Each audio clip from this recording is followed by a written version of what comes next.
इसकी बिक्री सभी पटाखों के मुकाबले ज़्यादा होती है। तो चलिए जानते हैं कि आखिर ये कैसे बनाई जाती है। सबसे पहले लाल कलर के पेपर को इस मशीन में डाल दिया जाता है। ये मशीन इस पेपर्स को गोल रोल्स में कन्वर्ट कर देती है। ये रोल्स 1 फुट तक लंबे होते हैं। अब इन रोल्स को बंडल में बना के रख दिया जाता है। अब इन रोल्स को प्लेटफॉर्म पर अलाइन किया जाता है और फिर कटर्स की मदद से इन ट्यूब को छोटे छोटे टुकड़े कर दिए जाते हैं। इन छोटे हिस्सों को एक मेटल स्ट्रिप्स के जरिए एक सेट्स बना लिए जाते हैं। भारत में ये सारी प्रोसेस हाथों से की जाती है। इसमें कटिंग से लेकर पेपर रोलिंग भी हाथों से ही की जाती है।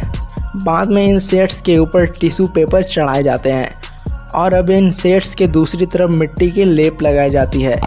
इसी मिट्टी के कारण इसके अंदर की बारूद बाहर नहीं निकलती है। और अब इन सेट्स के टिश्यू पेपर की तरफ हाथों से होल्स बनाए जाते हैं और इन होल्स के ज़रिए इसमें बारूद को भर दिया जाता है।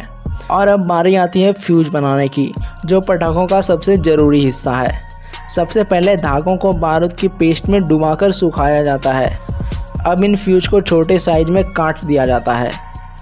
अब इन फ्यूज को पेस्ट की तौर पर बनाए हुए बारूद में डुबाकर इन पटाखों के ऊपर लगाया जाता है। अब पटाखों के सेट सूख जाने के बाद इन सभी पटाखों को मेटल स्ट्रिप से बाहर निकाल लिया जाता है।